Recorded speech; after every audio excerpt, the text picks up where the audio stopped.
सिया राम मैं सब जग जानी, करम प्रणाम जोर रूपानी। श्री रामचंद्र भगवान की, वृंदावन बिहारी लाल की, उमा महेश्वर भगवान की। नमः पार्वती पते हर हर महादेव। मंच पर विराजमान अनंत श्री भूषित प्रातः स्मरणीय पूज्यपाद जिनके शुभ सानिध्य में ये धार्मिक चेतना का आयोजन चल रहा है, ऐसे परमादरणीय आचार्य सुधांशु जी महाराज देश में ही नहीं विदेश में भी वैदिक सनातन संस्कृति का जो आधार स्तंभ है, जो विषाद में भी प्रसाद प्रदान करने वाला है, ऐसे गीता गान को प्रत्येक मानव तक पहुंचाने वाले परमादरणीय अनंत श्री भूषित प्रातः स्मरणीय पूज्य स्वामी ज्ञानानंद जी महाराज,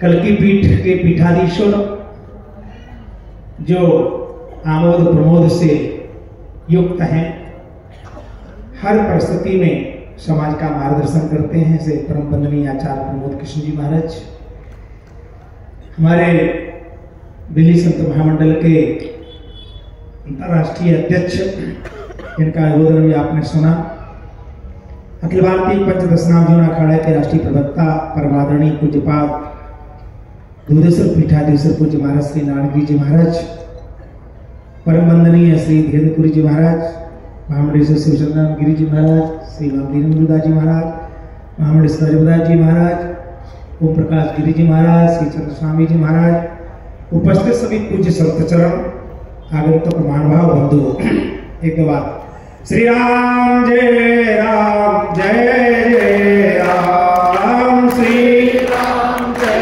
राम जय जय, श्री राम जय राम जय जय राम, श्री राम जय राम जय जय, श्री राम जय राम जय जय राम, श्री राम जय राम जय जय, श्री राम जय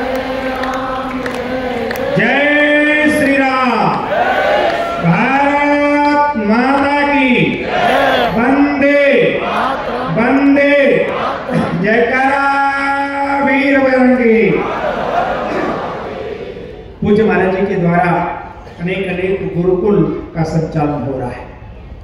आप सबने मानस का पारायण किया होगा, लिखा है गुरु गृह पढ़न गयो रघुराई, अल्प काल विद्या सोवाई। मर्यादा पुरुषोत्तम भगवान श्री राम राजाधिराज चक्रवर्ती नरेंद्र दशरथ जी के पुत्र हैं। उसके बाद में गुरुकुल पढ़ने जाते हैं। गुरुजी को घर नहीं बुलाया गया, गुरु के यहाँ पढ़ने गए, क्योंकि वैदिक सनातन संस्कृति में अध्यात्म चेतना का स्तंभ है गुरु। इसलिए कहा जाता है उसको कोई गुरु नहीं, उसका जीवन शुरू नहीं। गुरु के पढ़ने गए आश्रम में, भगवान श्री राम पढ़ने गए वशिष्ठ जी के यहाँ, भगवान श्री कृष्ण पढ़ने गए संदीपनी आश्रम में उज्जैन। कितनी प्राचीन परंपरा है। और परिवर्तन क्या है, आज भी आपके बच्चा बेटा बेटियां पढ़ने जाते हैं हॉस्टल में।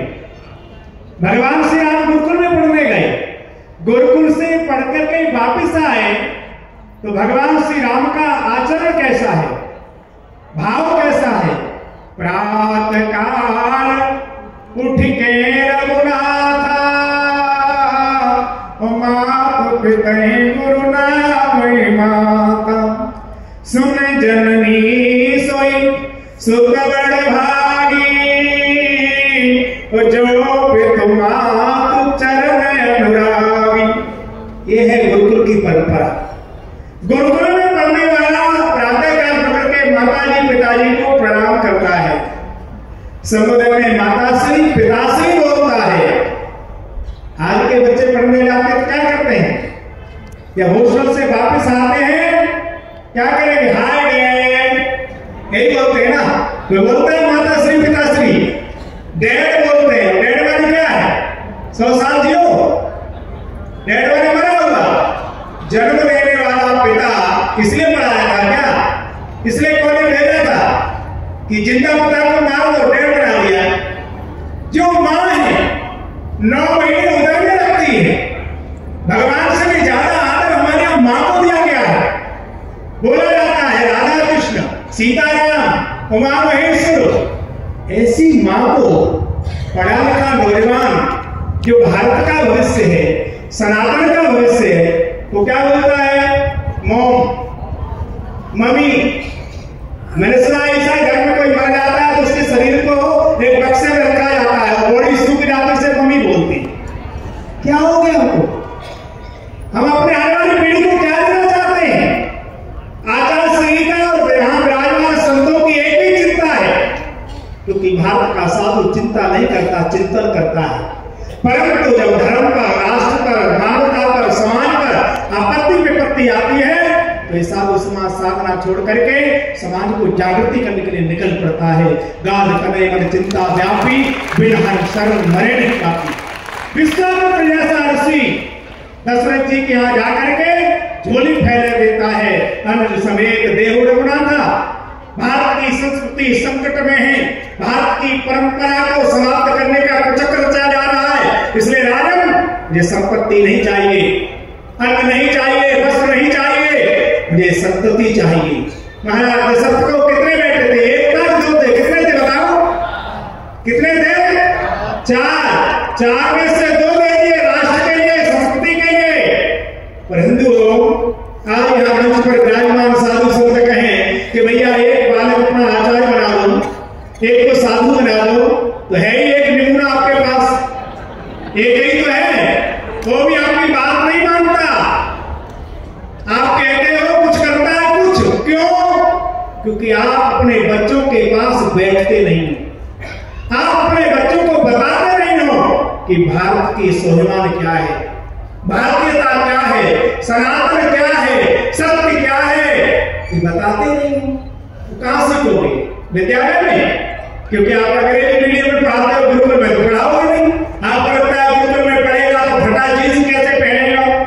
आचार्य कहेंगे चोटी रखाओ, तिलक लगाओ, संध्या वंदन करो, गायत्री जाप करो, और आप हाय बाय टाटा करने वाले लोग हो। इंग्लिश मीडियम पढ़ाओगे ना, तो इंग्लिश मीडियम में कौन चलाता है? क्रिश्चियन लोग। वो मंदिर में आगे भी ऐसे करता है, उसे पता नहीं ऐसे करना है, कहां जोड़ना है, क्योंकि आप ही कहीं न कहीं आने वाली पीढ़ी के लिए उदासीन बनते जा रहे हो। इसलिए इस सत्संग के माध्यम से प्रार्थना कर रहा हूं आपसे हाथ जोड़ के कि आप अपने बच्चों के साथ बैठिए, परिवार के साथ बैठिए, बैठ करके बच्चों के साथ कोई आरती, कोई गायत्री मंत्र, कोई भजन, कोई पूजा, कुछ तो करो। बच्चों को बताओ सही उन्हें करना क्या है। विद्यालय नहीं बता रहे, समाज में नहीं पता लग रहा है, आपको जो कुछ पता लग रहा है गूगल गुरु से पता लग रहा है। जिसके हाथ में जितना बड़ा फोन, उसका कोई कौन, वो उस कोने में बैठा, उस कोने में बैठा, कोई किसी बात करके राजी नहीं, कोई किसी से बात नहीं कर रहा, उंगली चलती रहती है। 2 बजे तक फोन चलाएंगे, 10 बजे तक सोएंगे। ये हो रहा है देश का। ये समाज, ये साधु समाज इसलिए चिंता में है क्योंकि आप ठीक 50 साल के लोग हैं, मुझे क्षमा करना, मुझे लगता है उन्हें किसी उपदेश की जरूरत नहीं है, परंतु जो 15 साल की संपत्ति है, 5 साल से 15-20 साल के जो नौजवान हैं, ये देश का संस्कृति का भविष्य हैं, उनको बताने की आवश्यकता है। इसलिए मैं प्रार्थना करना चाहूंगा कि कम से कम हफ्ते में 2 बार बच्चों के साथ बैठूं, अपने दादा के बारे में, दादी के बारे में, परिवार के बारे में, धर्म के बारे में कुछ तो बताओ। उन्हें पता कहां से लगेगा? संबंध समाप्त हो गए। आज कहां कोई किसको चाचा कहेगा? चाचा ताऊ कैसे? बेटा ही एक है और उसका चाचा कौन होगा, उसका ताऊ कौन होगा? एक ही है। तो इसलिए मेरी प्रार्थना आप सबसे है, ये कोई साधारण सत्संग नहीं है, ये कोई साधारण सभा नहीं है कि ताली बजा करके प्रसाद लेके चले जाओगे। ये समाज को चेतना देने के लिए आयोजन है, आपका चिंतन बदलने के लिए आयोजन है। इसलिए गुरुकुल चलाए जाते हैं। मैं देखता हूं कई विद्यार्थी हमारे वृंदावन में गुरुकुल में पढ़ते हैं, जब घर जाते हैं तो पड़ोसी नौजवान उसकी चोटी खींचते हैं। ये एंटीना है, ये क्या है? उस बच्चे को धोती पहनने में शर्म आती है। ये भारतीय प्रवेश है, भारत का स्वाभिमान है, धोती कुर्ता पहनना भारतीय वेश है। फटा जींस पहनोगे घर में कलेश रहेगा। ये सब आचार बैठे हैं। जिस घर में फटे कपड़े पहने जाते हैं, टूटे बर्तन लाख प्रयास करना, वहां झगड़े होंगे ही, कलेश होगा ही। इसलिए आप घर में सुख शांति चाहते हो, कृपया तो रोजाना शाम को बैठ के कोई गायत्री मंत्र जाप करो, कोई ओम नमः शिवाय करो, कोई हनुमान चालीसा करो, तो भी कुछ बनेगी बात। क्योंकि आज बचपन, हम लोग क्या करते, इसका बचपन अच्छा, उसका बचपन अच्छा, अब बचपन संस्कार विहीन हो गया। वो ऐसे हाथ लाके टाटा करता है, ऐसे बाय करता है, मतलब तुम्हें हमसे मतलब नहीं, हमें तुमसे मतलब नहीं। हाथ लाने का क्या मतलब है? किसी भी शास्त्र में लिखा हो तो बता दो, टाटा बाय बाय। पहले राम राम करते लोग हाथ फैला देते, ऊपर ही बात करेंगे, नीचे समय नहीं है। हमें हो क्या गया? कितनी भी संपत्ति अपने बच्चों को दे देना, पर पूत कपूत तो कादन संचय, पूत सपूत तो कादन संचय। अपने बच्चों को आपने संस्कार नहीं दिए तो पांडव भी द्रौपदी को हार गए थे। भगवान के साथ रहने के बाद भी, इसलिए अच्छे लोगों के संग बैठिए, अच्छे लोगों की संगति करिए। संपत्ति तो आपके भाग्य में जितनी होगी मिलेगी ही।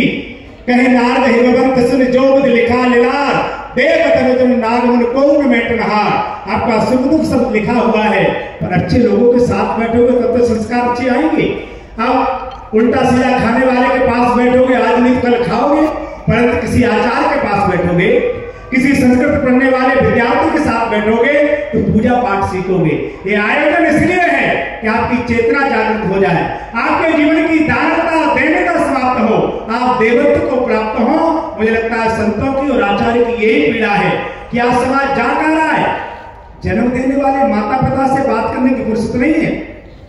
बूढ़ा पिता बेटा बेटा चिल्लाता रहता है, बेटा फोन कान में लगाए निकल जाता है। क्या हो गया आपको?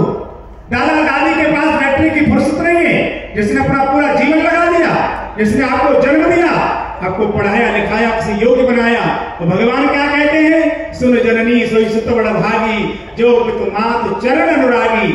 उसी जीवन, उसी बच्चे का, बेटा बेटी का जीवन धन्य है जिसकी वाणी से, जिसके व्यवहार से उसके माता पिता को प्रसन्नता है।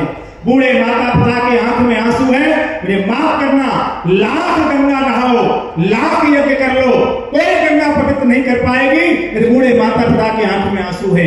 बूढ़े माता पिता की सेवा करो, वो जन्म लाता है। कुंभ में देखा कई लोग अपने बूढ़े माता पिता को गोद में उठाकर, महाराज श्री कंधे पे बिठा करके कुंभ नहाने गए थे।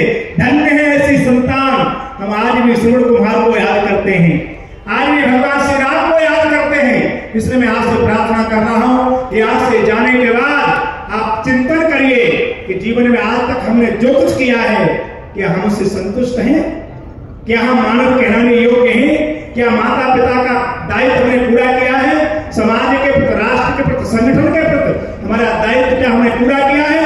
हर इस्लाम का लड़का कोई भी है, मदरसे में पढ़ता है, इस्लाम के लिए जी रहा है, उसे टोपी लगाने में स्वाभिमान प्रतीत होता है। मेरे अपने बंधु सिख बंधु पगड़ी पहनने में स्वाभिमान महसूस करते हैं। क्रिश्चियन लोग क्रोस डालते हैं, तुम्हारी पहचान कहां है? तिलक लगाना, चोटी लगाना, ये तो बाबाओं का काम है या तो बाबाओं का काम है? प्रत्येक हिंदू का काम है। आपकी पहचान है, घर से निकलिए, टीका लगाइए, चोटी रखाइए, मंदिर में मत्था टेकिए और कम से कम 24 घंटे में एक बार पूरे परिवार के साथ बैठकर भगवान की प्रार्थना करिए।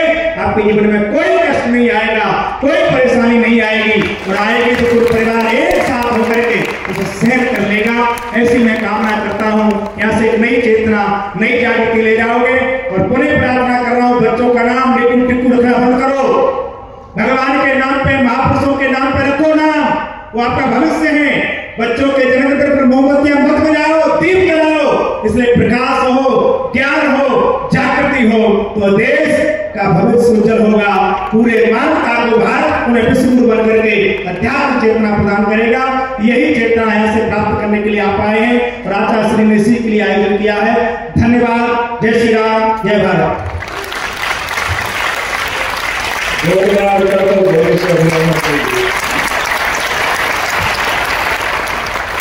हमारी चेतना को जोड़ने के लिए, जागृत करने के लिए जो उन्होंने बहुत ही प्रभावशाली उद्बोधन दिया, पूरा समाज इस समय उनका अभिनंदन करता है, उनका वंदन करता है। और सच में जैसे उन्होंने कहा कि अपनी संस्कृति को हम भूलते जा रहे हैं, एक संकेत तो ये भी महत्वपूर्ण है कि हमारे घर में एक ही एक बेटा बेटी अब तो एक ही एक होने लगे।